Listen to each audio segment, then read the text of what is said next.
सर्वांना नमस्कार. मी रवींद्र शेळके.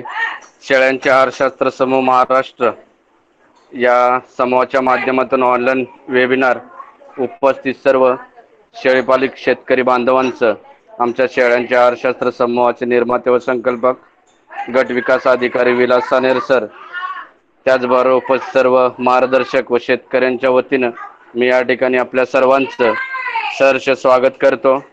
त्याचबरोबर या ठिकाणी आज आपण करडांची वजनवाढ आपला पहिला भाग झालेला आहे, तर आपण हा दुसरा भाग घेऊन आलेलो आहे. आणि जे आज आपल्याला मार्गदर्शन म्हणून उपस्थित आहेत ते आमच्या शेळ्यांच्या आहारशास्त्र समूहाचे मार्गदर्शक माजी कृषी विस्तार अधिकारी कृषी विज्ञान केंद्र बारामती, आणि ज्यांच्या संकल्पनेतून शेळ्यांचे आहार रेशन बॅलन्सिंग कॅल्क्युलेटरची निर्मिती झाली आणि विविध माध्यमातून ते सर्वसामान्य शेतकऱ्यांना मार्गदर्शन करत असतात, असे BSc ॲग्री बाळू मोठे मामा यांचं देखील या ठिकाणी मी सर्वांच्या वतीनं सहर्ष स्वागत करतो. आणि मी या ठिकाणी मामांना विनंती करतो की आपण आज मार्गदर्शनाचा दुसरा भाग सुरू करावा. धन्यवाद.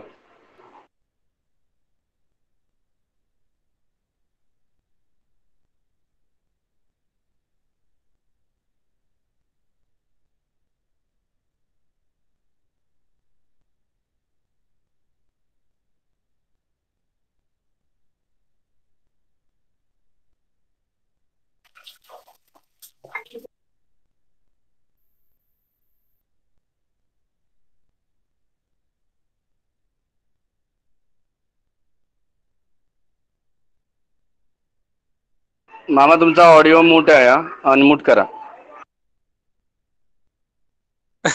मी बरंच बोललो, कायच ऐकायला सर. ओके, परत एकदा सुरू करूया.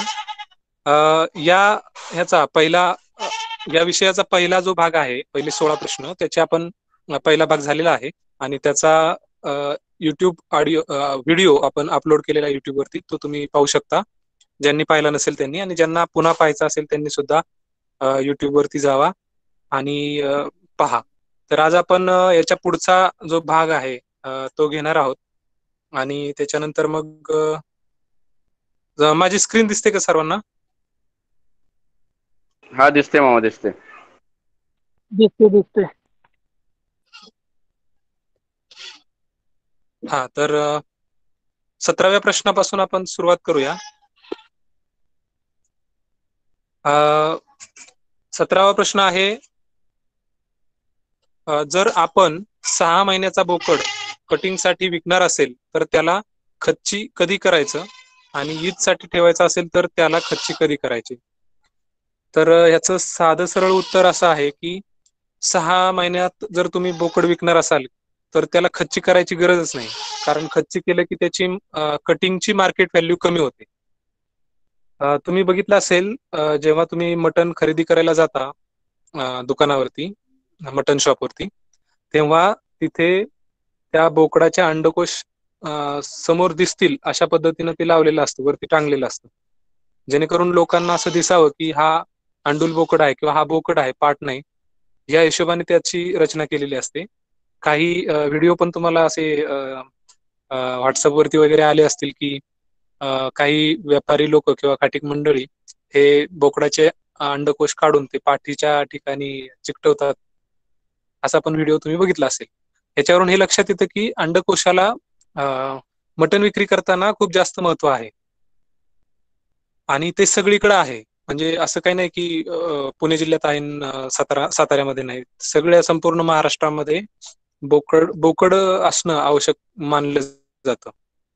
आता काही ठिकाणी काही प्रथा असतात, जसं की सांगलीमध्ये शेळके सर सांगतात की तिकडे पाठीचं मटण जास्त प्रमाणात त्याला मागणी आहे. ती काही प्रथा असते, धार्मिक प्रथा असते, त्या ठिकाणी तो एक्सेप्शनल भाग आहे, परंतु सर्रास बोकडाचं मटण मागितलं जातं. त्याच्यामुळे कटिंगच्या साठी जर तुम्ही बोकड पालन करत असाल किंवा बोकड सांभाळत असाल आपल्या कळपातली, तर त्याचा खस्सी करायचा कार्यक्रम करायचा नाही.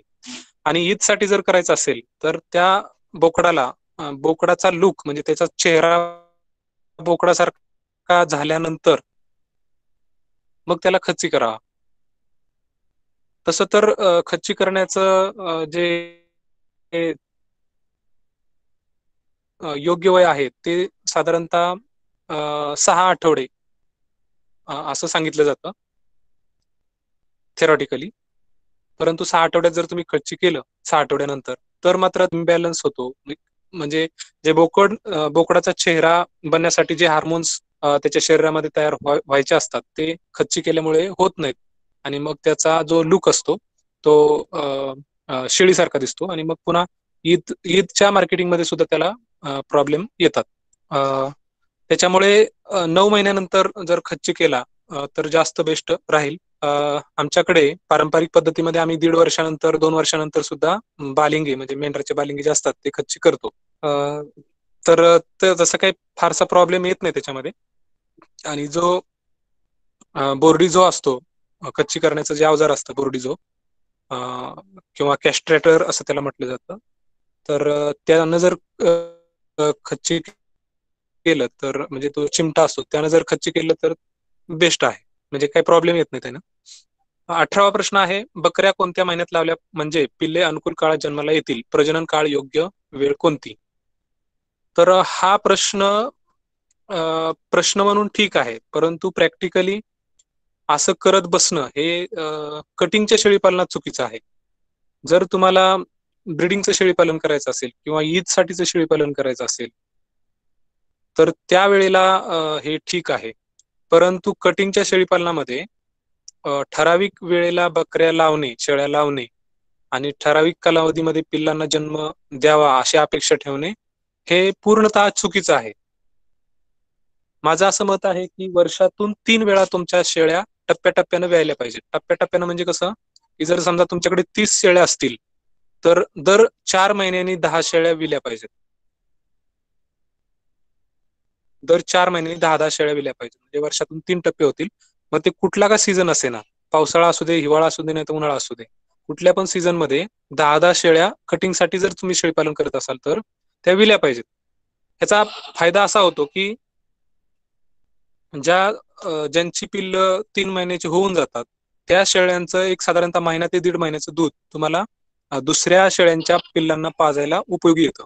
आणि तुमचा जो वजनवाढीचा जो रेट असतो, लहान पिल्लांची जी वजनवाढ असते ती जास्तीच्या दुधावरती अवलंबून असते. कटिंगचं शेळीपालन जेव्हा आपण करतो, बंदिस्त शेळीपालन, तेव्हा तुम्ही काही म्हणजे आपण रेशन बॅलन्स तेवढा चांगला करत नाही ऍक्च्युली, किंवा आपल्याला त्या शेळ्यांना व्यायाम पुरेसा देता येत नाही, त्याच्यामुळे दुधाची कमतरता असते. म्हणजे तुम्ही कुठली पण शेळी पाळा, बिटल पाळा किंवा काठेवाडी पाळा किंवा उस्मानाबादी पाळा, दुधाची कमतरता निर्माण होतेच होते.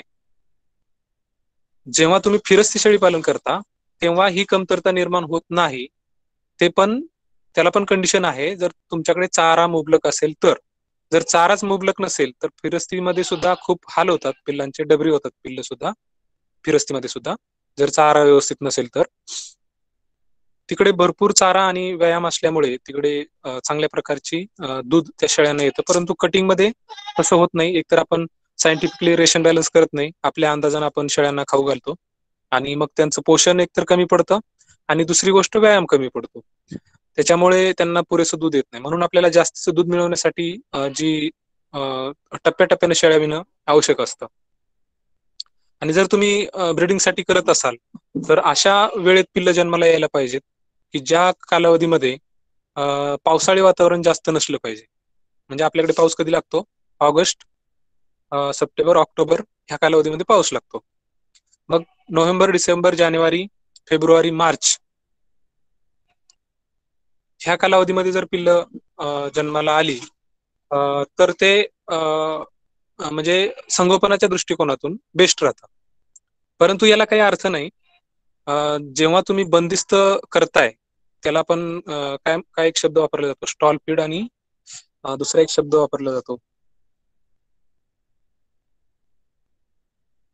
इंटेन्सिव्ह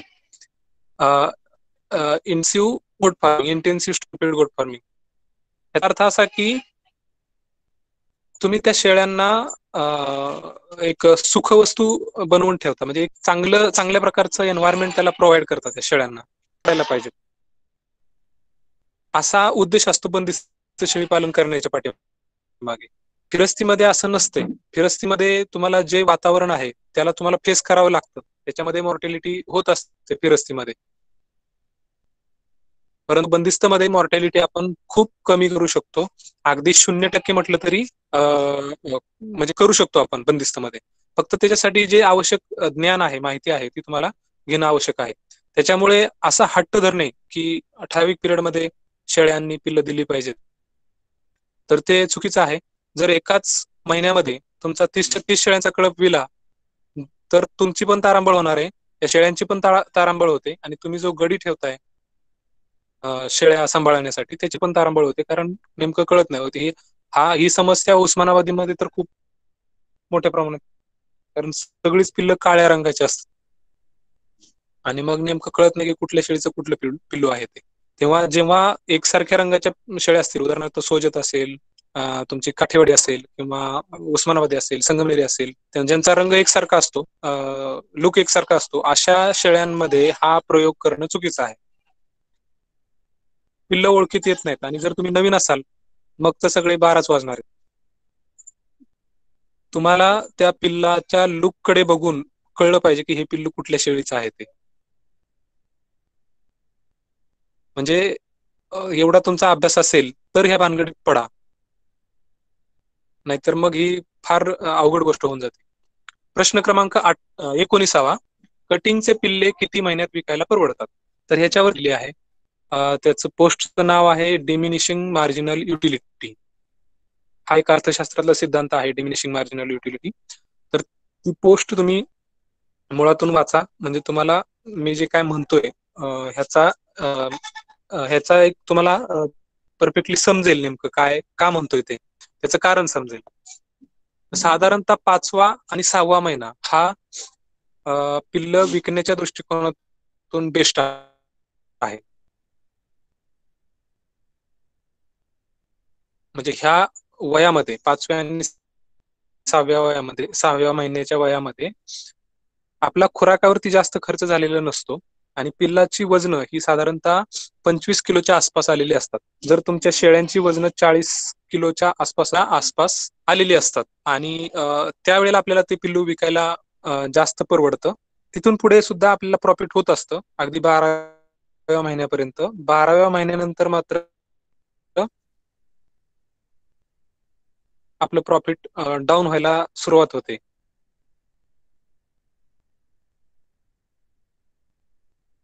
सहाव्या महिन्यानंतर काय होतं की त्याचं वजन 25 किलो झालेलं असतं. त्याला खुराकाची रिक्वायरमेंट जास्त असते. जर तुम्ही खुराक कमी केला तर त्याचा बीसीएस कमी होतो, म्हणजे त्याचं जे पाठीवरचं जे मांस असतं ते मांस कमी होतं, त्याची उंची वाढते, वजन वाढतं, परंतु त्याचा बीसीएस कमी होतो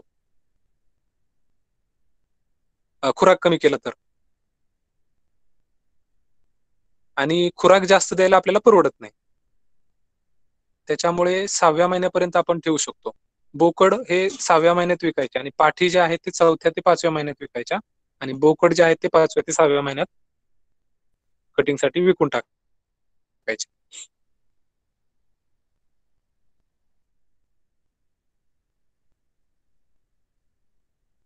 त्याच्यानंतर 20वा प्रश्न आहे, 6 महिन्याच्या आत करडांना जंतुनाशक व टॉनिक देणे गरजेचे आहे का? तर जंतुनाशक देणे आवश्यक आहेच,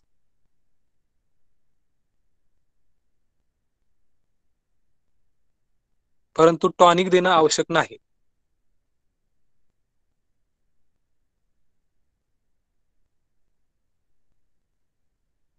जेव्हा तुम्ही शेळ्यांना दररोज मिनरल मिक्सचर चारताय,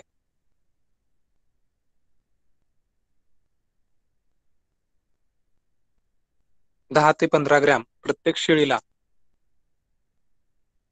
दररोज मिनरल मिक्सचर चारताय.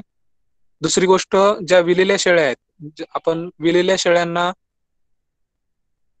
पहिले 2 महिने विल्यानंतर पहिले 2 महिने आपण खुराक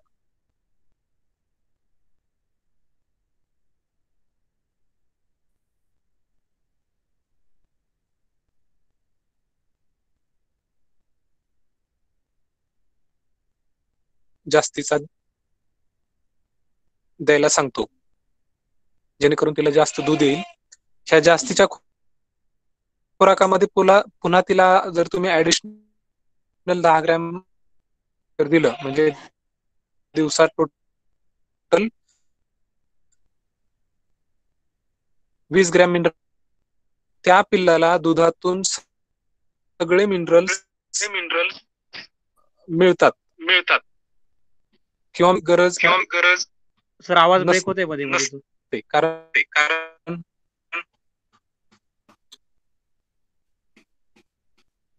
मामा इको येतोय.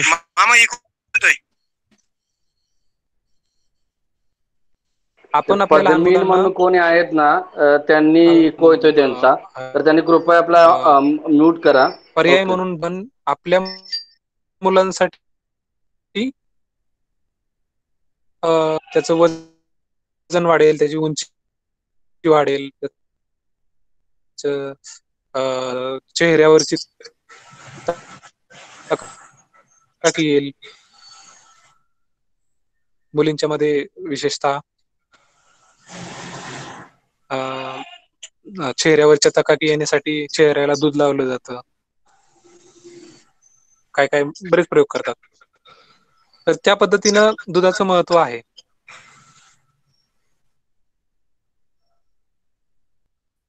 हे दूध जर आपण पिल्लांना सत्यवान भोसले व्यवस्थितरित्या पाजलं पोटभर, तर कुठल्याही टॉनिकची मी आग्री होऊन देतो. फक्त पोटभर 40 किलोच्या शेळीचं 6 महिन्यात 25 किलो बनवून घ्या, असं मी तुम्हाला लिहून देतो. हे शक्य आहे. 40 किलोची जर शेळी असेल तर तिचं 6 महिन्यात 25 किलो, फक्त त्याला दररोज दूध मिळालं पाहिजे. कुठल्या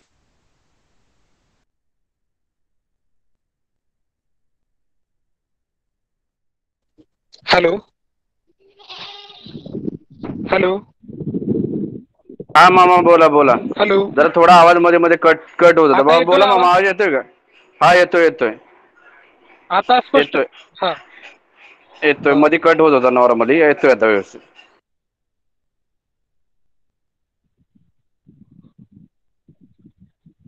आपण 20व्या प्रश्नाकडे जाऊया. 6 महिन्याच्या आत करडांना जंतुनाशक, हे झाला 20वा प्रश्न पण झाला. याचा आपण जंतुनाशक पाजणं आवश्यक आहे.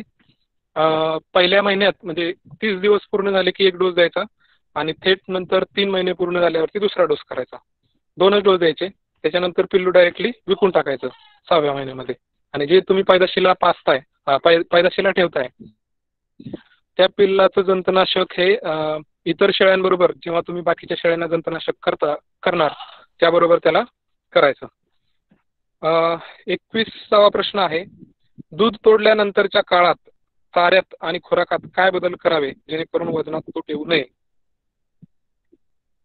हा एकदम महत्वाचा आणि क्रिटिकल प्रश्न आहे. तर चाऱ्यात काय बदल करायची आवश्यकता नाही. चारा हा एकदम पॅलेटेबल चारा हा 6 महिन्यापर्यंत आपल्याला देणं आवश्यक आहे. म्हणजे पिल्लू 6 महिन्याचं होईपर्यंत चांगल्या क्वालिटीचा चारा, मग त्याच्यामध्ये मेथी घास आणि चांगली मका, खाण्यायोग्य चांगली मका हिरवी, हे देणं जास्त प्रिफर करा. खुराकात सुद्धा काही बदल करायची आवश्यकता नाही. जो आपण गहू आणि शेंगदाणा पेंड हा जो एक आदर्श खुराक आपण म्हणूया, हा वजन वाढीसाठी आदर्श खुराक आहे. तो आपण 6 महिन्यापर्यंत कंटिन्युअस चालू ठेवायचा. ह्याच्यामध्ये होतं काय की दूध तोडल्यानंतर पिल्लावरती एक ट्रेस निर्माण होतो दुधाचा, कारण त्याला एक तलप असते. दूध थोरात सरांनी एक व्हिडिओ टाकला होता की ते पिल्लू दूध पिण्यासाठी त्या शेळीच्या पाटांना चहा पिण्याची तलप असते किंवा बाकीच्या गोष्टींची तलप असते, तशा प्रकारची त्याला ती तलप होते. आणि एकदम तुम्ही त्याचं जर दूध बंद केलं तर त्याला त्याच्यामुळे एक शॉक बसतो किंवा एक ट्रेस निर्माण होतो. त्या ट्रेसमुळे तिसऱ्या ते चौथा महिना ह्या एका महिन्यामध्ये वजन वाढ आपल्याला कमी भेटते. ज्या पिल्लाचं वजन एरवी 5 किलो प्रति महिन्याला वाढत असेल त्या पिल्लाचं वजन तुम्हाला 4 किलो मिळेल. ज्याचं 4 किलो वाढत असेल त्याचं 3 किलो मिळेल. अशा पद्धतीनं साधारणतः 1 किलोचा खर्च महिन्यामध्ये. परंतु हा जो पडलेला फरक आहे ते करडू पुढच्या महिन्यामध्ये भरून काढतं. म्हणजे 5व्या महिन्यामध्ये ते त्याचं जे 1 किलोचा जो लॉस झाला होता 4थ्या महिन्यामध्ये ते भरून काढतं 5व्या महिन्यामध्ये. त्याच्यामुळे त्याचा आपल्याला जास्त काही बाऊ करायची काही गरज नाही, टेन्शन घ्यायची काही गरज नाही.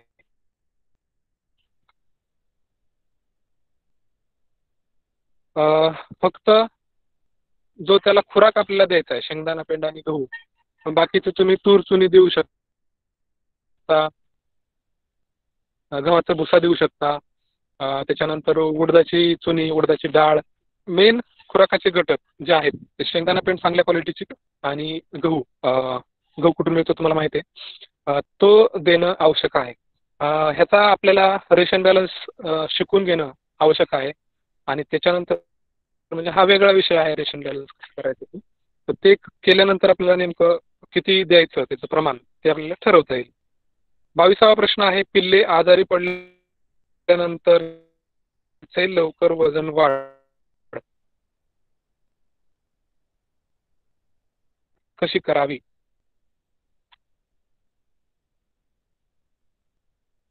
आता पिल्लांमध्ये प्रमुख जो आजार आहे तो जुलाब आणि निमोनिया हे 2 आजार आहेत. पिल्लं आजारी पडल्यानंतर शक्यतो आजार दिसता क्षणी त्याला गोळी पाजायची. निमोनियाच्या बाबतीत सुद्धा तसंच आहे. जेव्हा निमोनिया होतो तेव्हा त्याची साथच येते आणि बऱ्याचशा करडांना त्याची बाधा होते. तर त्याच्यावरती सुद्धा तात्काळ उपाय करणे हा चांगला पर्याय आहे. निमोनिया झाल्यानंतर त्याला जर तो खुराक चांगला खात असेल तर खुराक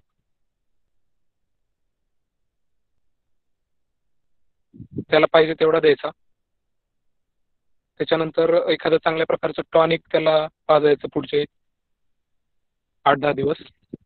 हाय FCR पावडर आहे, प्रोटीन सी नावाचं टॉनिक आहे, किंवा तुमचं मल्टीस्टार आहे, किंवा तुमचं ज्याच्यामध्ये कॅल्शियम, फॉस्फरस आणि काही विटॅमिन्स असतील अशा पद्धतीचं आणि ट्रस्टेड पाहिजे.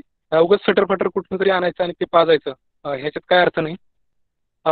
त्याच्यानंतर आणखी काही असे टॉनिक असतात की ज्याच्यामध्ये अमायनो ॲसिड्स असतात वेगवेगळ्या प्रकारचे, ज्याच्यामध्ये मिथेनॉइन असते, तुमचं ट्रिप्टोफॅन, मिथेनॉइन, लायसिन, नायसिन अशा प्रकारचे आर्जिनाइन वगैरे अशा प्रकारचे अमायनो ॲसिड्स असतात. ते अमायनो ॲसिड्स असलेलं टॉनिक तुम्ही पाजू शकता जेणेकरून त्याचे वजन वाढ आपल्याला रिकवर करता येऊ शकते. परंतु ते आपल्याला पाजणं परवडत नाही, त्याच्यामुळे त्याचा विचार आपण करू शकतो. पुढचा प्रश्न आहे 23वा, पिल्लांचे दररोज सरासरी किती ग्रॅम वजन वाढणे आवश्यक आहे? ब्रीडनुसार किती वाढ अपेक्षित असावी? ब्रीडनुसार असं सांगणं चुकीचं आहे.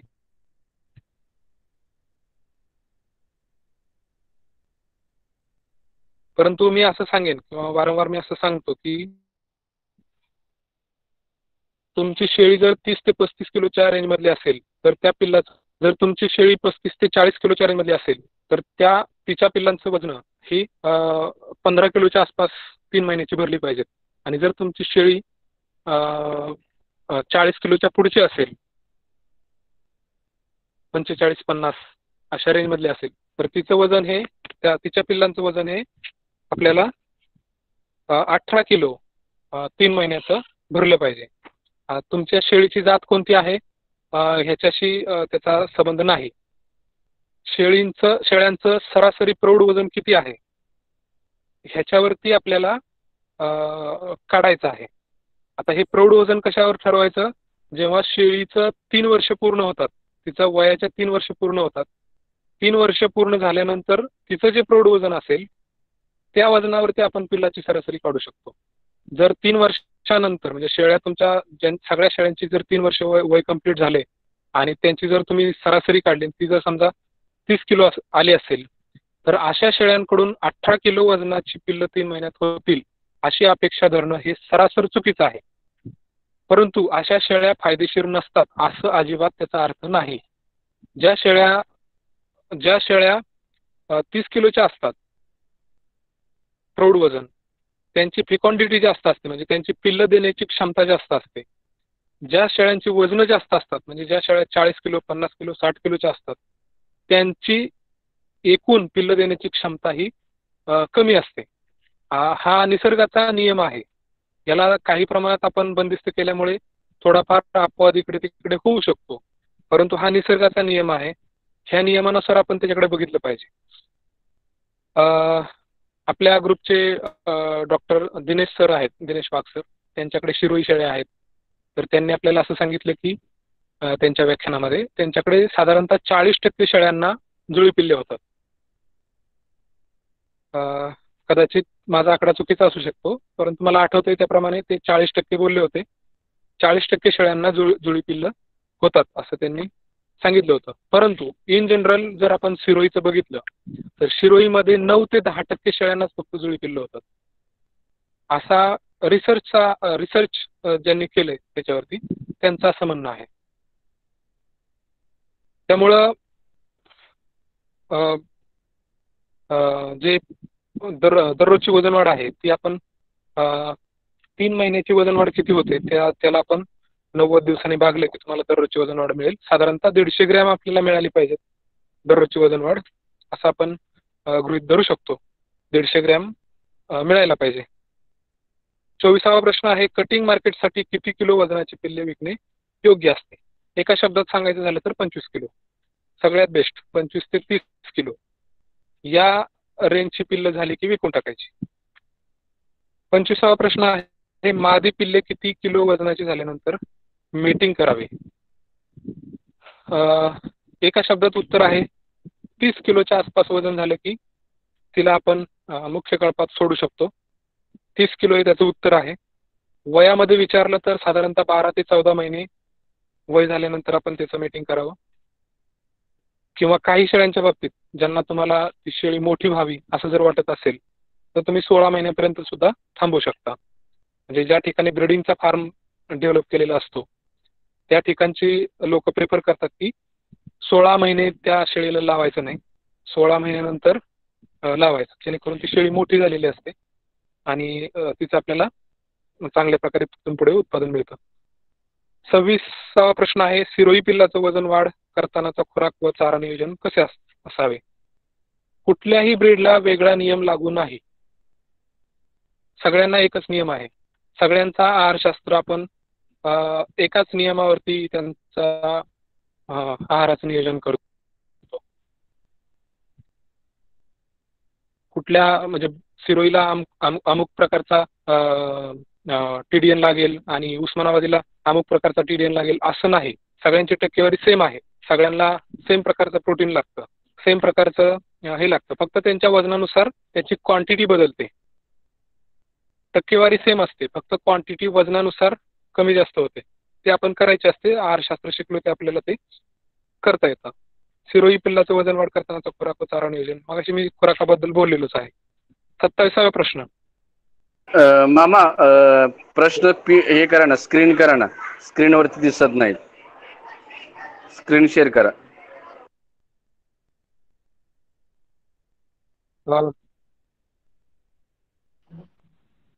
परत एकदा सर. हो हो सर.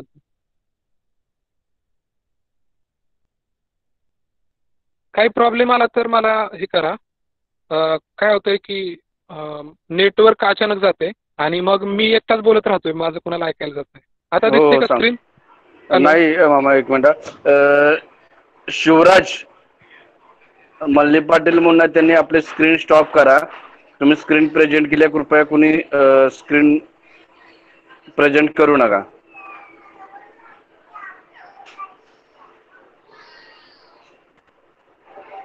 आता दिसते? हा दिसते मामा, दिसते आता. हा ना एक मिनिट.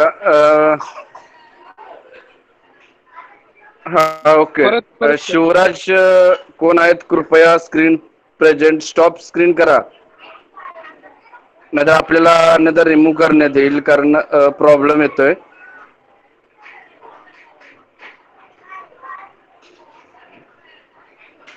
आता दिसते?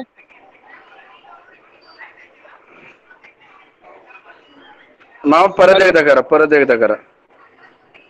परत करा एकदा.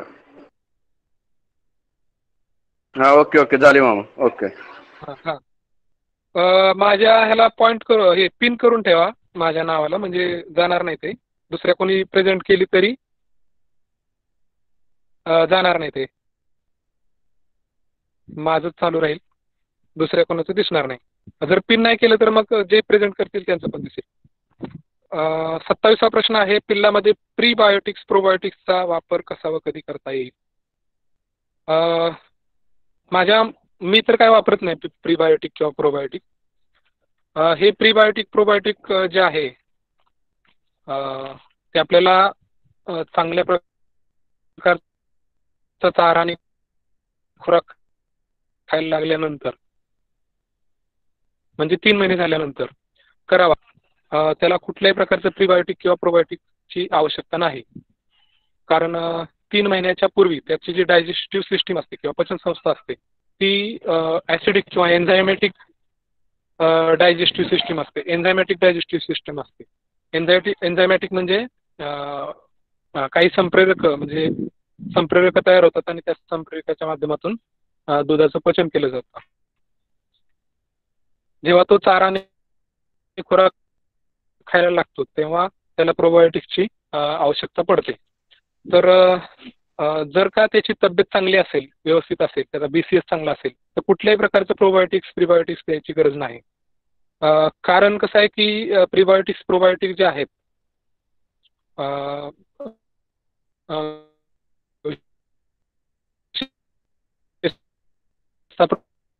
प्रोबायोटिक्स हे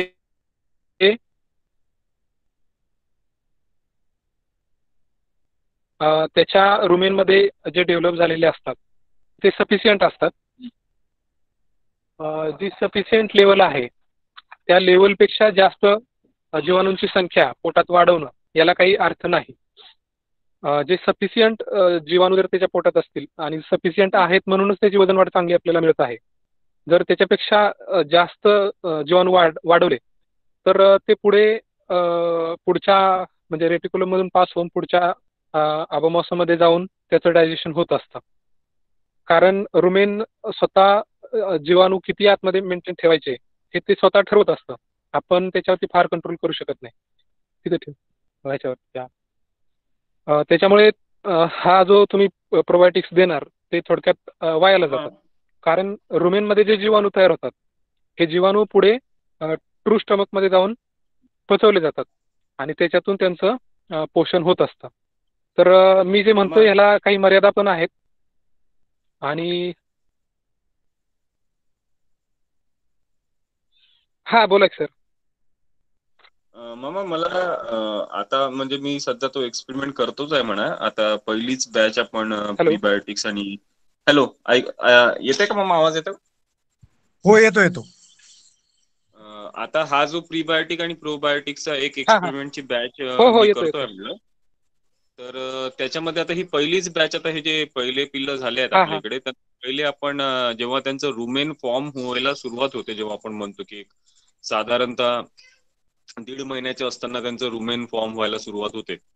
तर याची कॉलनी म्हणजे रुमेन मध्ये कुठले बॅक्टेरियाज इंट्रोड्युस्ड होतील हे नॅचरली तर तसं पाहिलं तर समजा ते जे काही करडं आहेत आपण जे जमिनीवर सोडले आणि जमिनीमार्फत त्यांच्या तोंडावाटे किंवा जे चारा चघळायला लागले त्याच्यामुळे त्यांच्या रुमेनमध्ये जे बॅक्टेरिया गेले तेच बॅक्टेरिया त्यांच्या रुमेनला कॉलनाइज करतात. आणि मॅक्झिमम टाइम त्याचा जो सोर्स असतो तो जो शेड्यांमध्ये ज्या लेंड्या टाकल्या जातात, प्रौढ शेड्या लेंड्या टाकतात त्यांच्या लेंडीला कुठेतरी तोंड लावून मग त्या लेंडी मार्फतच ते बॅक्टेरियल स्पोअर म्हणा किंवा फंगल स्पोअर म्हणा त्यांच्या रुमेनमध्ये इंट्रोड्यूस होतात आणि ते रुमेन बनवणं चालू करतात.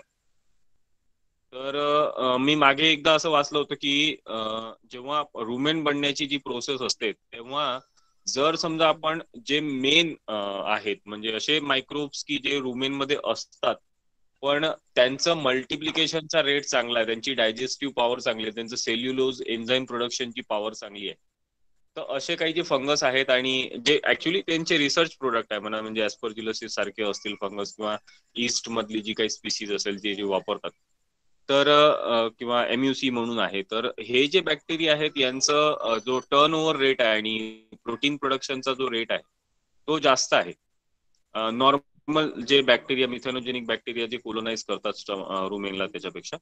तर मला असं वाटतं की it is not a number महत्वाचा नाही आहे, तो स्पीसीज महत्वाची आहे त्या बॅक्टेरियाची. म्हणजे भलेही त्या मिथॅनोकोकसचा किती पण नंबर असेल, पण जर समजा तो त्याच्यापेक्षा एखादा चांगला बॅक्टेरिया असेल जो 10 संख्येमध्येच सेल्युलोजला जास्त इफेक्टिव्हली डायजेस्ट करत असेल, त्याचं सेल्युलोज एन्झाईम बनवायची प्रोडक्शन कॅपॅसिटी जास्त असेल, तर असा बॅक्टेरिया रुमेनमध्ये इंट्रोड्यूस करणं माझ्या हिशोबाने तरी मला असं वाटते की थेलॉटिकली ते पट्ट आहे, म्हणजे कन्सेप्ट तो पटतोय की वेगवेगळे जे आहेत नॅचरली अवेलेबल आहेत ते तर पोटात जातीलच, पण जे जास्त इफेक्टिव्ह बॅक्टेरिया आहेत सेल्युलोज डायजेशनसाठी किंवा एनर्जी कन्व्हर्शनसाठी, ते आपण जर समजा, आणि it is very simple to introduce them. म्हणजे जसं आपण मागे एकदा साखरे मॅडमनी पण सांगितलं होतं की जी हेल्दी शेळी असते तिच्या रुमेन मधला जो कंटेंट असतो तो चांगला असतो, म्हणून तिची डायजेशन पॉवर चांगली असते आणि म्हणून ती हेल्दी असते. तर अशा याचं जारवट आपण पाजायला पाहिजे एखाद्या कमजोर बकरीला, म्हणजे त्याच्यामध्ये ते मायक्रोब्स त्याच्या रुमेन मध्ये आपण इंट्रोड्यूस करू.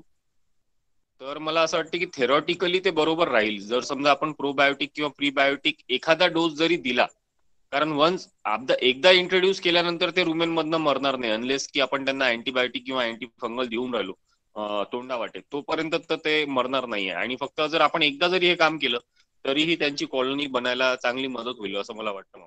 म्हणजे माझं पर्सनल ओपिनियन आहे. बाकी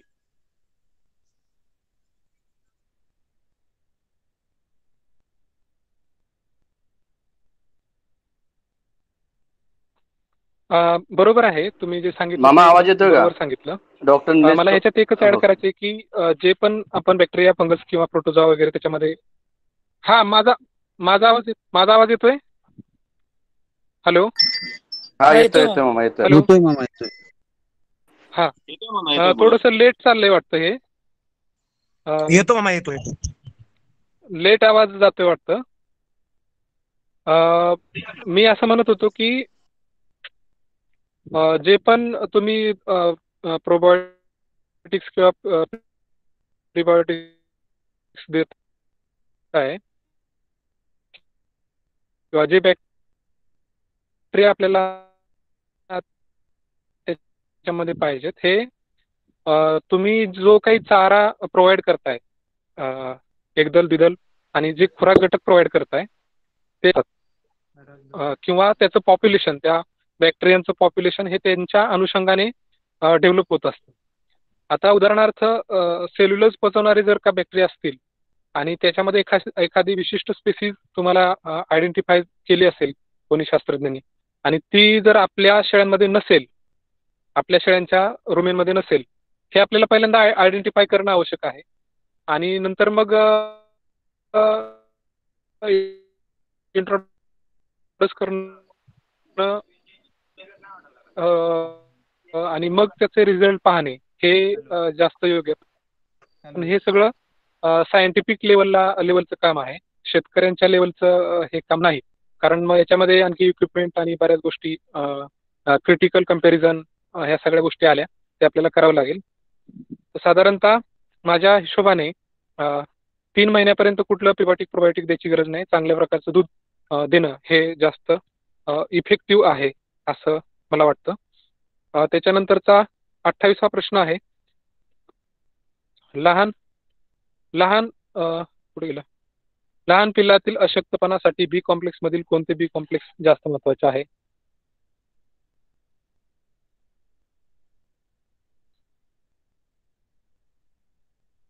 तर असं माझ्या मते असं काही नाहीये.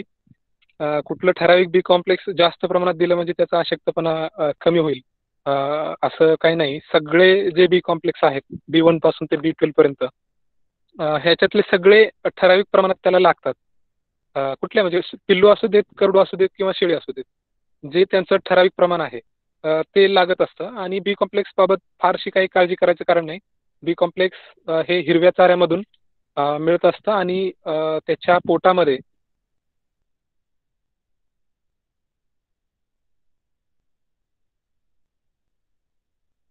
रुमेनमध्ये बॅक्टेरियाद्वारे बी कॉम्प्लेक्स बनत असतात. त्यामुळे वरून बी कॉम्प्लेक्स म्हणजे इंजेक्शनद्वारे किंवा ओरली पिल्लांना बी कॉम्प्लेक्स काही आवश्यकता नसते. आणि कुठलं बी कॉम्प्लेक्स दिल्यानंतर त्याला फार भूक लागेल आणि असं होईल, वजन वाढ होईल, असं ह्याच्यावरती काही माझा फारसा विश्वास नाही. असं आहे म्हणजे बी कॉम्प्लेक्सचे टॉनिक मिळतात, ते टॉनिक पाजल्यानंतर भूक वाढ होते असं म्हणतात. किंवा आपण ट्रायब्युवेट सुद्धा देत असतो त्याला हे करण्यासाठी, आजारातून शेळी उठली की तिला आपण ट्रायब्युवेट देत असतो. उदाहरणार्थ जुलाब वगैरे झाले, पिल्लांना सुद्धा आपण रिकमेंड करतो ट्रायब्युवेट देणं. तर ते आजारातून बाहेर पडल्यानंतर, कारण त्याचं रुमेन बिघडलेलं असतं, आजारी पडतं म्हणजे रुमेन बिघडलेलं असतं, त्याचं पचनसंस्था बिघडलेली असते. पचनसंस्था बिघडली म्हणजे त्याचं बी कॉम्प्लेक्स प्रोडक्शन बिघडलेलं असतं आणि त्याच्यामुळे मग आपण त्याला इंजेक्शनद्वारे बी कॉम्प्लेक्स देण्याचा प्रयत्न करतो. तर ते त्यावेळेला ठीक आहे, परंतु नॉर्मल ह्याच्यामध्ये जास्तीचं बी कॉम्प्लेक्स देण्यात काही अर्थ नाही. असं तरी मला वाटतं. तर ह्याच्या संदर्भात प्रयोग करणं आवश्यक आहे किंवा रिसर्च डेटा मिळवणं आवश्यक आहे. तसा असेल कुठे रिसर्च झालेला तर तो वाचणं आवश्यक आहे. तसा प्रयोग आपल्या फार्मवरती करणं आवश्यक आहे आणि त्याच्यातून निष्कर्ष काढणं आवश्यक आहे. कुठल्या कंपनीच्या प्रॉडक्टवरती भरोसा ठेवणं ह्याच्यात काय फार मोठं तथ्य नाही. जर तुम्हाला कंपनीचं प्रॉडक्ट टेस्ट करायचं असेल तर सायंटिफिकली त्याचा रिसर्च आपल्या फार्मवरती आपण स्वतः करणं आवश्यक आहे आणि त्याच्यातून त्याचा निष्कर्ष काढणं आवश्यक आहे. 29वा प्रश्न आहे, इंजेक्टेबल फॉस्फरसचा वापर पिलांच्या सुरुवातीच्या वाढीच्या अवस्थेत कितपत गरजेचा आहे व कसा करावा? जेव्हा माझा मुलगा 9 महिन्याचा होता तेव्हा आमच्या जे डॉक्टर होते पेडियाट्रिक, त्यांनी त्याच्या मांडीमध्ये व्हिटॅमिन डीचं इंजेक्शन टोचलेलं. आणखी कुठलं काय काय देत होते ते, म्हणजे आणखी कुठल्या इन्फ्लुएन्झाच्या लसी वगैरे ते सांगायचे, हे द्या ते द्या वगैरे वगैरे. त्याच्यातले आम्ही काय टाळाटाळ केली, दिलं नाही. खरं तर ते चुकीचं आहे, डॉक्टर सांगतात त्या पद्धतीने केलं पाहिजे. हा जो प्रश्न आहे फॉस्फरस देणं, एक शेळीपालक आहेत सांगलीकडचे, ते सांगतात की हाडातील बोन मॅरो वाढवण्यासाठी ठराविक दिवसामध्ये तुमचं फॉस्फरसचं इंजेक्शन देणं आवश्यक आहे. मला एवढंच सांगायचं आहे की आपल्याला माहिती आहे कॅल्शियम, फॉस्फरस आणि मॅग्नेशियम ह्या तिघांचा बॅलन्स असतो, रेशिओ असतो. त्या रेशिओमध्ये त्यांचं काम चालतं. जर तुम्ही जास्तीचा फॉस्फरस इंजेक्शनद्वारे दिला आणि त्याला तेवढं कॅल्शियम उपलब्ध नसेल तर त्याचा काही उपयोग होणार नाही. किंवा त्याच रेशिओमध्ये मॅग्नेशियम उपलब्ध नसेल, मॅग्नेशियम कमी पडलं असेल तर त्याचा काही फारसा उपयोग होईल असं काही नाही. तर इंजेक्शनद्वारे फॉस्फरस देणं हे काही फारसं उपयोगाचं नाही असं माझं स्वतःचं मत आहे. मी कुठल्याही प्रकारचं फॉस्फरस वगैरे काही देत नाही. 30वा प्रश्न आहे, पिल्लांच्या वाढीसाठी कोणकोणते मांसाहारी घटक वापरता येतील, त्याचे काही पुरावे किंवा उदाहरण मिळतील का? पुरावा म्हणजे आपले देवीकर साहेब आहेत अहमदनगर जिल्ह्यातले, विजय देवीकर साहेब, त्यांच्याकडे पोल्ट्रीचा फार्म आहे आणि पोल्ट्रीच्या फार्ममध्ये जाफा कंपनीचं एक त्यांचं खाद्य येतं पोल्ट्रीचं. तर त्यांच्याकडे ज्या शेळ्या आहेत त्यांच्या पिल्लांना ते जाफा कंपनीचं ते खाद्य देतात, ज्याच्यामध्ये क्रूड प्रोटीनची लेवल ही 33% असते.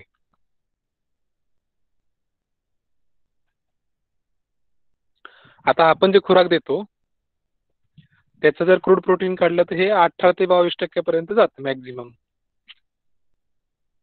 22%च्या पुढे नेणं हे म्हणजे एक खर्चिक असतं आणि जात नाही शक्यतो 22%च्या पुढे. जर आपण काय कॅल्क्युलेशन केलं तर ते 22%च्या पुढे नेणं मुश्किल होतं. परंतु ते जाफा कंपनीचं जे आहे त्याच्यामध्ये 33%च्या आसपास काहीतरी क्रूड प्रोटीन असतं, कारण त्याच्यामध्ये मासळीचे पदार्थ म्हणजे वेस्टेज असतं, माशांचे वेस्टेज, सुकट बोंबील त्यांचे वेस्टेज ते त्याच्यामध्ये ॲड केले जातात आणि ते दिले जातात कोंबड्यांसाठी. ते ठीक आहे, परंतु लहान पिलांसाठी म्हणजे आपल्या करडांसाठी हे तितकंसं काय योग्य आहे असं नाही. 18% जर तुमच्या 18 ते 22% जर तुमच्या खुराकामध्ये क्रूड प्रोटीनचं प्रमाण असेल तर जास्तीचं क्रूड प्रोटीन वाढवण्यासाठी हे मांसाहारी पदार्थ वापरणं हे काही तितकंसं योग्य नाही. परंतु याच्यावरती अनेक प्रयोग झालेले आहेत आणि सनेर सरांनी आपल्याला त्याचे वारंवार त्याची माहिती आपल्याला दिलेली आहे. पाठीमागं आपले मयूर सर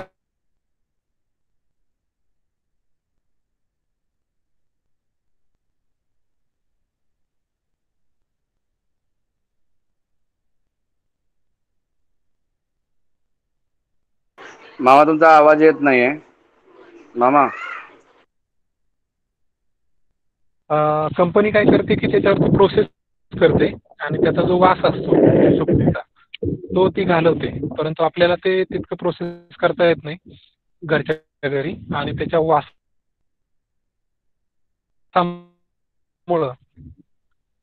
शेळ्या करडं त्याला खात नाहीत. त्याच्यामुळे आणि दुसरी गोष्ट अशी की हे जे सुकट मोबाईल असतात ते त्याच्यावरती त्याचं खूप म्हणजे इन्फेक्शियस असतं ते.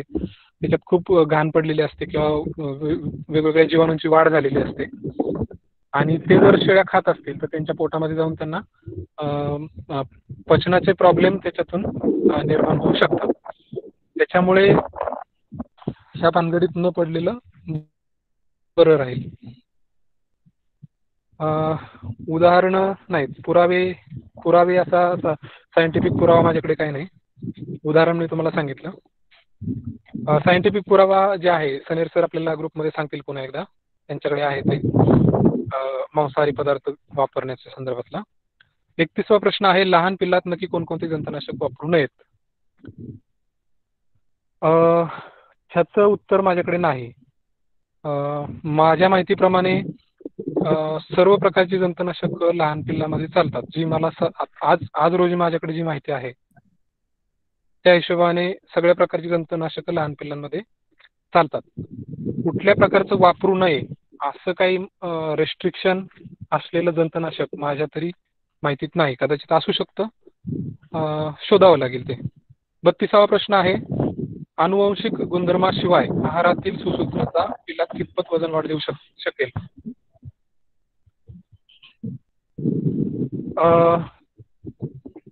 50% आपण इन जनरल जर बघायचं झालं तर 50% आपण गृहीत धरू शकतो. म्हणजे अनुवंशिक गुणधर्मामुळे वजन वाढ 50% मिळेल तुम्हाला आणि आहारातील म्हणजे योग्य प्रकारचा आहार पिल्लांना दिल्यामुळे उरलेली 50% वजन वाढ तुम्हाला चांगल्या प्रकारची मिळेल. अनुवंशशास्त्र म्हणजे थोडक्यात आड आहे आणि पोहरा म्हणजे तुमचा आहारशास्त्र आहे. तुम्ही पोहरा टाकताय आडामध्ये, परंतु आडात पाणीच नसेल म्हणजे अनुवंश त्याचा चांगला नसेल तर पोहऱ्यात काही येणार नाही. आणि आडात भरपूर आहे, पाणी आहे आडात, परंतु तुम्ही पोहराच नाही टाकला किंवा तुमचा पोहरा गळका असेल तर त्या पोहरात पाणी येणार नाही म्हणजे वजन वाढ होणार नाही. असं साधारण गणित आहे त्याचं. म्हणजे एकतर तुमच्याकडे आड पाहिजे, तो पण भरलेला पाहिजे, पाणी असलं पाहिजे त्याच्यामध्ये, म्हणजे अनुवंश चांगला असला पाहिजे आणि तुमचा पोहरा चांगल्या क्वालिटीचा असला पाहिजे, म्हणजे आहारशास्त्र चांगलं असलं पाहिजे, त्याचा रेशन बॅलन्स चांगला असला पाहिजे, तेव्हा तुमची जी वजन वाढ आहे ती चांगल्या प्रकारे होईल. ह्याच्यामध्ये आणखी आपल्याला खोलवर जाऊन असं म्हणता येईल की जेव्हा तुमचा अनुवंश चांगला आहे, क्वालिटीची जनावरं आहेत तुमच्याकडे, तेव्हा 90-10 असा फॉर्म्युला आपण देऊ शकतो. म्हणजे 90% भाग हा आहारशास्त्राचा असेल आणि 10% भाग हा अनुवंशशास्त्राचा असेल. परंतु जेव्हा तुमचा अनुवंश हा ऑलरेडी चांगला आहे सगळ्या शेळ्यांचा आणि ट्रस्टेड आहे, विश्वास आहे त्याच्यावरती, अशा कंडिशनमध्ये आपण 90-10 चा फॉर्म्युला देऊ शकतो. आता हे समजून सांगणं थोडंसं किचकट आहे, परंतु ह्याला एक सायंटिफिक हे आहे, म्हणजे आधार आहे माझ्या म्हणण्याला. डॉक्टर नितीन मार्कंडे सर यांनी म्हशीच्या संदर्भात असं सांगितलेलं आहे एका लेखामध्ये, ॲग्रोवनच्या एका लेखामध्ये, की जर एखादी म्हैस 10 लिटर दूध देत असेल तर ती 9 लिटर दूध ही तिच्या आहारशास्त्राच्या हिशोबाने देते आणि 1 लिटर दूध ही अनुवंशशास्त्राच्या हिशोबाने देते, असं एक त्यांचं वाक्य आहे. ह्या वाक्याचा अर्थ आपण इथे घेऊ शकतो. आणि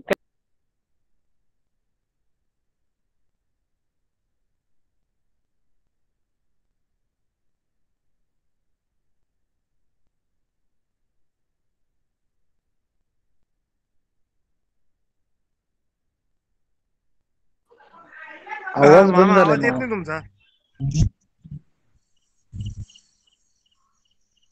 हॅलो हॅलो हा येतोय मामा, शेळकेसर, तुमचा आवाज बंद झालेला आहे. जरा परत एकदा शेळकेसर साऊंड चेक करा. सनेर सरांना जॉईन होता येत नाहीये.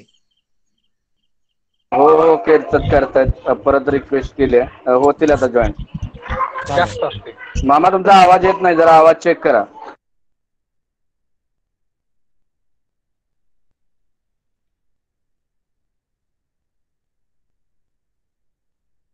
मी फोन करू का मामाला? हो करा.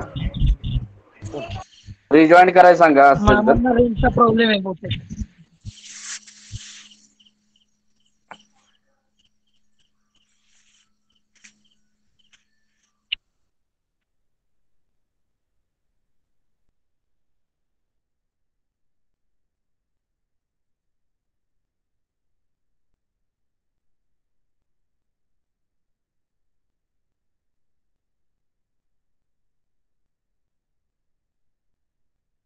मामा तुमचा आवाज येत नाहीये.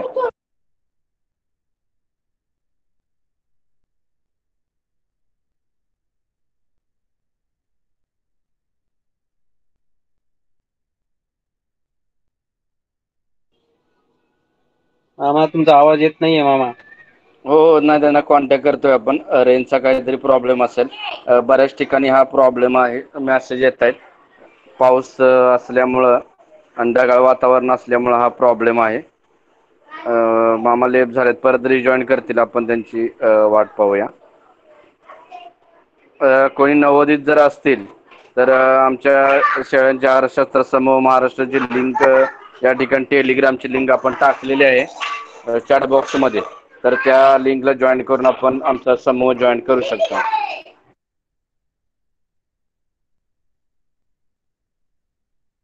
आपण जॉईन करू शकता. आमच्या याची पण लिंक टाकली आपण यूट्यूब चॅनलची, त्याच्यावरती देखील तुम्ही जॉईन करू शकता. चोपडे साहेब, झालं शेळकेसर, का मामाशी बोलणं? हा बोला. नाही, कव्हरेज क्षेत्राच्या बाहेर त्यांचा मोबाईल. ओके करतील, ते रिजॉईन करतील. आता परत लेप झालेत म्हणजे परत रिजॉईन करतील. हो चालेल. तोपर्यंत आपण आपल्या समूहाची सूचना देऊया. मी या ठिकाणी आमच्या शेळ्यांच्या आहारशास्त्र समूहाचे मार्गदर्शक व पशुवैद्य पशुविज्ञान महाविद्यालय परभणीच्या सहाय्यक प्राध्यापिका व कामधेनू कक्षीच्या प्रमुख मामा जॉईन झालेत आपण या ठिकाणी. डॉक्टर मीराताई साखरे मॅडम यांना विनंती करतो की आपण आमच्या समूहाची सूचना द्यावी. धन्यवाद. धन्यवाद. आज आपण शेळ्यांचे आहारशास्त्र समूह याच्या मार्फत ऑनलाईन वेबिनारचं ऑर्गनायझेशन केलेलं आहे. तर आज आपल्याला श्री बाळू मोठे उर्फ मामा हे आपल्याला करडांची वजन वाढ भाग 2 याविषयी मार्गदर्शन करत आहेत. तर शेळ्यांचे आहारशास्त्र टेलिग्राम ग्रुप हा जवळपास 3 वर्षापूर्वी त्याची स्थापना झालेली आहे आणि आज जवळपास 670 मेंबर्स या ग्रुपला जॉईन आहेत. या व्यतिरिक्त शेळ्यांचे आहारशास्त्रचं एक यूट्यूब चॅनल आहे. तिथे जे काही आपले वेबिनार आणि मार्गदर्शन होतात त्याचं आपण लिंक तिथे अपलोड करत असतो. त्याचप्रमाणे फेसबुक पेजवरती पण तुम्हाला या ग्रुपचा अपडेट तुम्हाला मिळत जाईल. तर जे आपण जॉईन आहात आणि जे कोणी जॉईन नसतील तर त्यांनी ही लिंक चॅटबॉक्समध्ये शेअर केलेली आहे. तर ती तुमचे जे काही मित्रपरिवार असतील, पाहुणे असतील, जे काही शेळी पालक आहेत त्यांना तुम्ही ती लिंक देऊ शकता, जेणेकरून तुम्हाला शेळ्यांचे आहारशास्त्र, त्याची आरोग्याची माहिती, त्याचं प्रजनन, सर्व अशी माहिती तुम्हाला या ग्रुपवरती आमचे तज्ज्ञ मंडळी देतील आणि जे काही आपले अनुभवी शेळी पालक आहेत ते पण देतील. याचबरोबर आपल्या आहारशास्त्र ग्रुपमध्ये ह्युमन डॉक्टर्स पण आहेत. डॉक्टर अमरसिंग परदेती सर आहेत, देवकर सर आहेत, डॉक्टर निलेश थोरात आहेत. यांचं पण आपल्याला मार्गदर्शन वेळेवर असतं.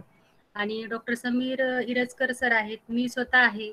तर यांच्याकडून आपल्याला शास्त्रीय ज्ञान हे कुठल्याही विषयाचं मिळून जाईल.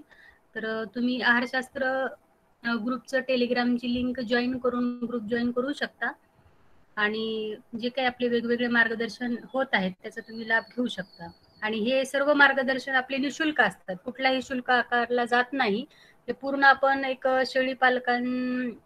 शेळीपालकासाठी चालवलेली चळवळ या सेवा तत्वावर हा ग्रुप चालतो. त्यामुळं इथं कुठलाही पैशाचा किंवा आर्थिक व्यवहार होत नाही. मार्गदर्शन हे सर्व मोफत असतं.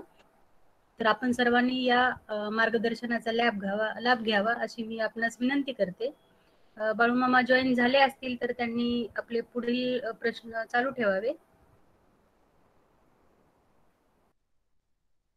धन्यवाद ताई. मामा आवाज येतोय का?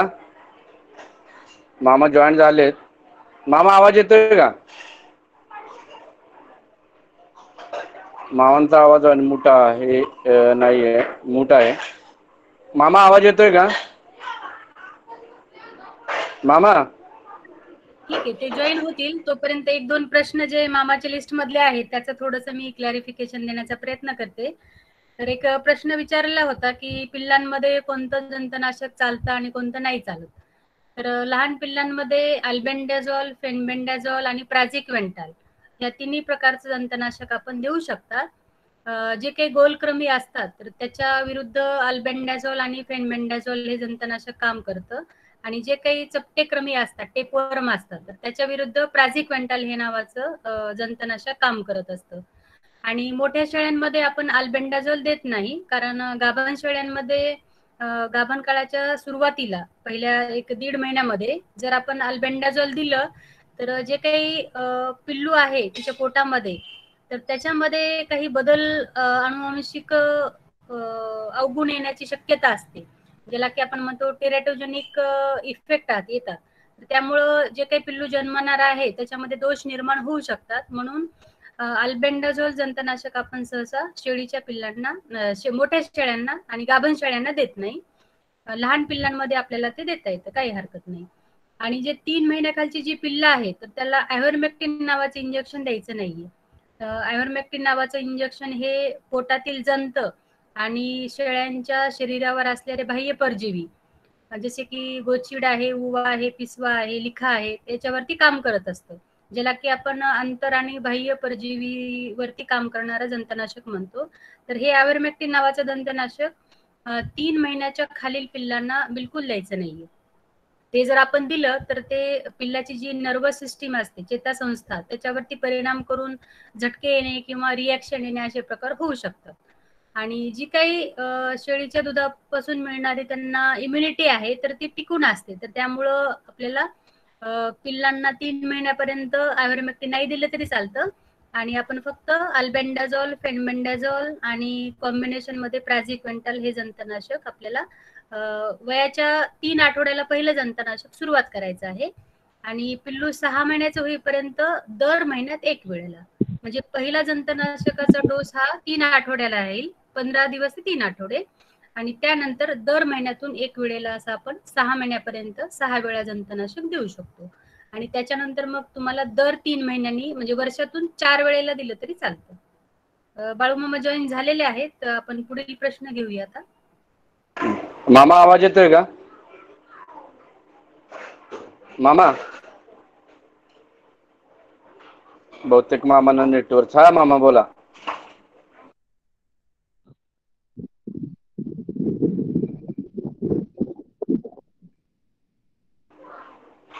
मामा तुमचा आवाज येत नाही, हवेचा आवाज येतो, बहुतेक तुम्ही बाहेर आहे, आवाज येत नाही तुमचा. ठीक आहे, तोपर्यंत आपण आणखी एक दुसरा प्रश्न घेऊ. डॉक्टर निलेश थोरात सरांनी आता थोडस डिस्कस केला होता की पिल्लांमध्ये हा बोला बोला. ताई सर मामांचा आवाज येतोय, बोला मामा.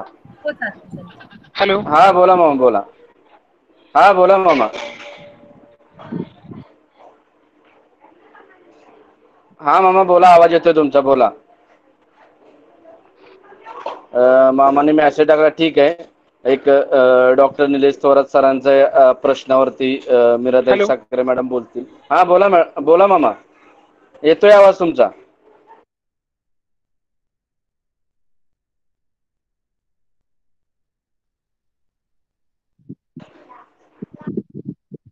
हॅलो. हा मामा आवाज येतोय. ओके ओके मामा, ओके चालेल. मामाने सांगितलं पुढे आता आपण प्रश्न उत्तरच घेणार होतो. मी या ठिकाणी मीराताई साखरे मॅडम जे डॉक्टर निलेश थोरात सरांनी विचारलेला प्रश्नावरती बोलतायत, आपण ते घेऊयात त्यांचा प्रश्न. ओके. प्रश्न असा होता की शेळीच्या पिल्लांमध्ये प्रीबायोटिक किंवा प्रोबायोटिक देणं आवश्यकता आहे का? तर आवश्यकता बिलकुल नाहीये. पण आजारी जर पिल्लू किंवा शेळी असेल तर त्याच्यामध्ये देणं गरजेचं आहे. तर आवाज येत आहे का मामाचा? नाही, थांबतो म्हणले मामा. आता कंटिन्यू करा मॅडम.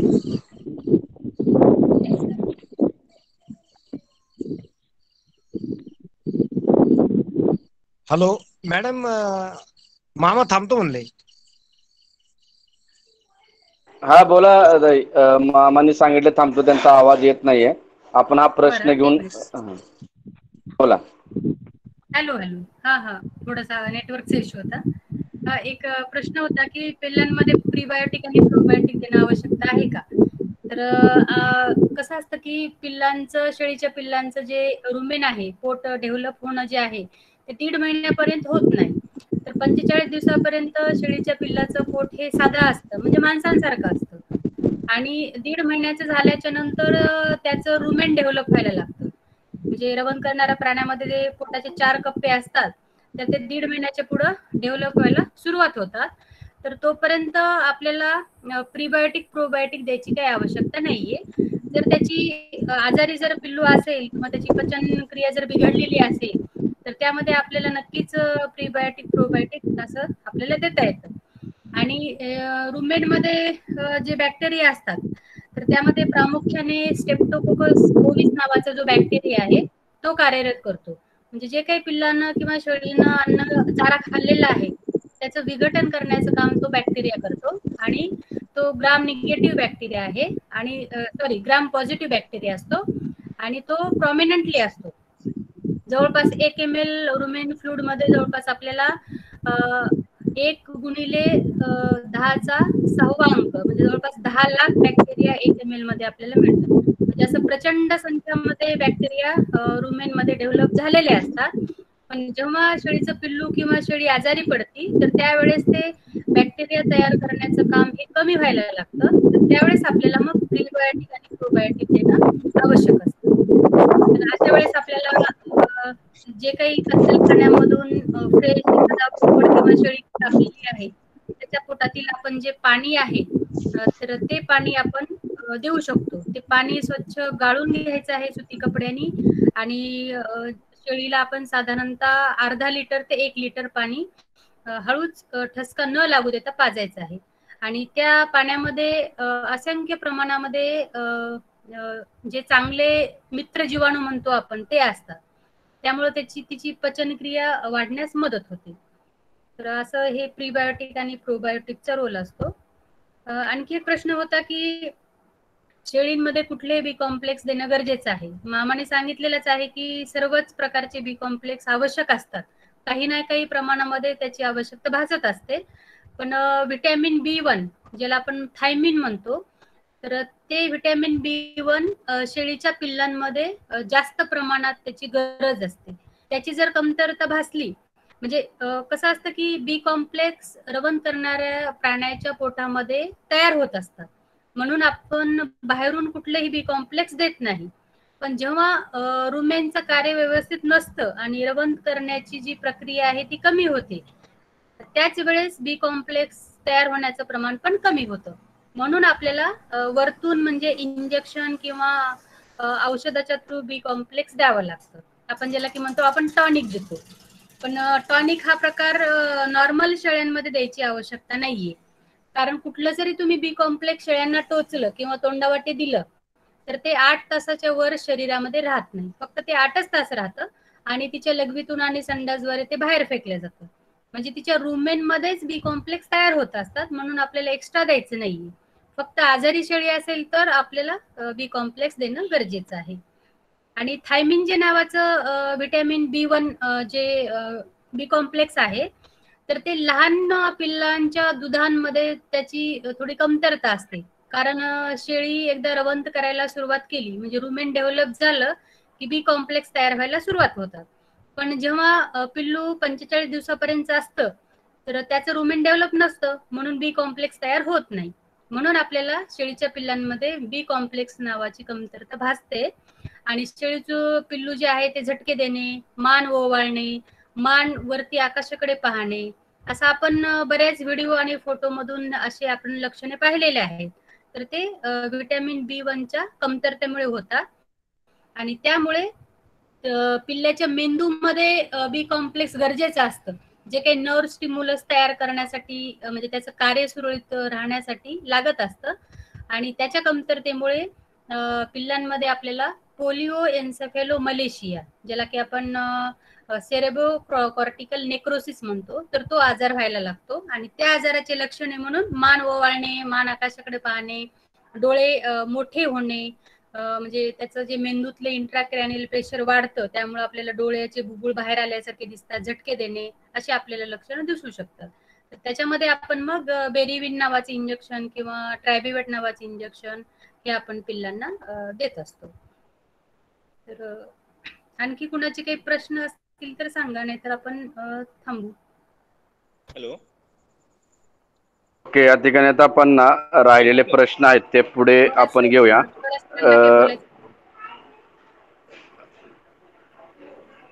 हॅलो. हा हॅलो, कुणाला? हा सर बोला. फक्त मी ग्रुपमध्ये जितके लोक आहेत प्रेझेंट त्यांना एवढंच सांगू इच्छितो की आता जे मॅडमनी सांगितलं त्याच्यामध्ये फक्त तुम्ही लोक कन्फ्यूज जे नका करू की जेव्हा मॅडम बोलल्या तेव्हा त्या इंजेक्टेबल बद्दल बोलल्या.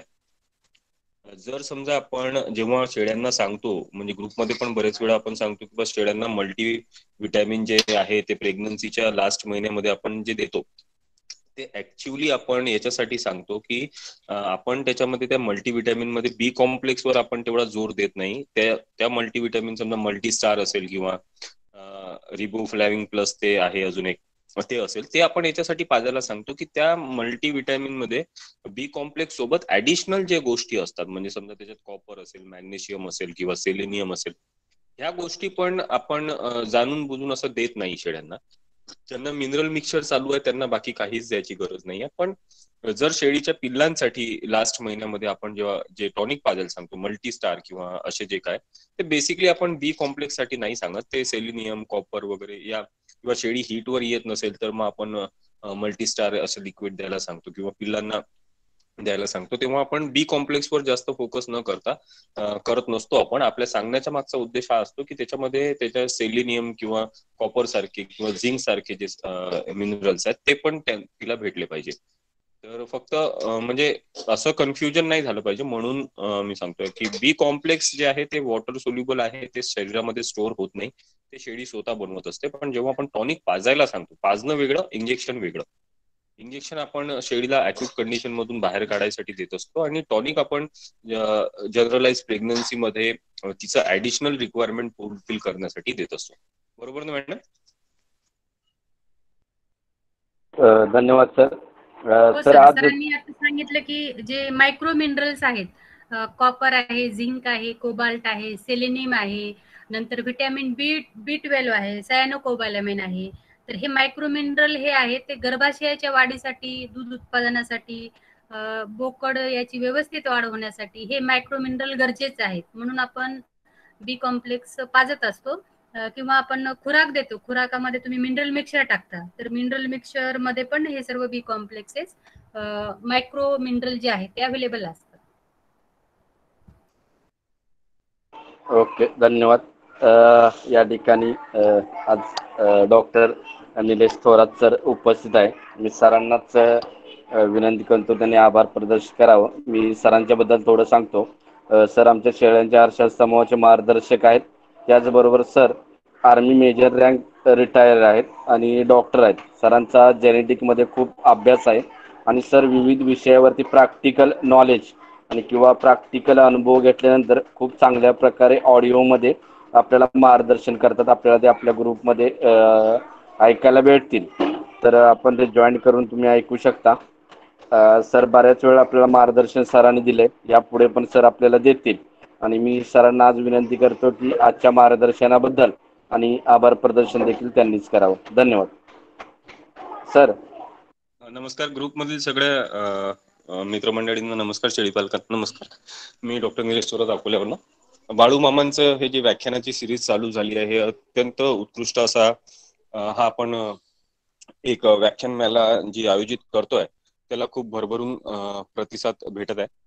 बेसिकली जे पण शेळी पालक जे असतात, जे नवीन शेळी पालन सुरू करतात, त्यांच्यामध्ये तो मेन जो कन्सर्न असतो तो करड्यांचाच आहे.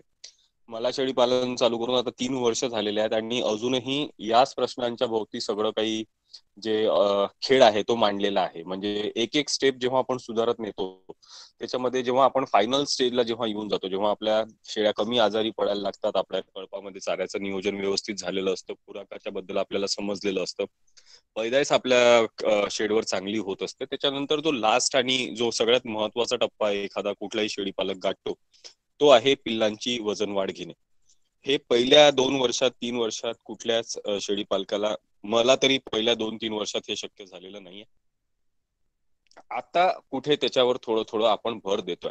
पण जे काही मामांनी व्याख्यानाचं हे जे सिरीज चालू केलेलं आहे आणि त्यांचा जो 5-6 वर्षाचा अनुभव आणि त्या अनुभवातून जे ते काही सांगतात आहे आणि ज्या आता आपण सगळ्यांनीच जे ग्रुपवर जॉईन झालेले लोक आहेत त्यांना पहिलेपासून माहिती आहे की मामांनी त्यांच्या करड्यांच्या विक्रीचे पण जे व्हिडिओज आहेत किंवा बाजारामध्ये काय संभाषण झाले हे पण मामांनी ग्रुपवर टाकलेलं आहे. युट्यूबवर पण त्याचा व्हिडिओ आहे. तर मामांचे जे पिल्लं आहेत, विक्रीची जी स्ट्रॅटेजी आहे, तर मामा 6 महिन्याचं पिल्लू एक 7,000ला विकतात, जे आजपर्यंत माझ्या फॉर्मवर मला शक्य झालेलं नाही आहे. ते मामांना याच्यासाठी शक्य झालं की त्यांनी 6 महिन्याचं जे करडू आहे त्याचं वजन 20 किलो पर्यंत नेलेलं आहे आणि ते पण मात्र एकदम सिंपल मॅनेजमेंट करून फक्त कुठल्या वेळेस कुठलं काय करायचं आणि कशा पद्धतीने करायचं या सूत्रांचा जर आपण विचार केला.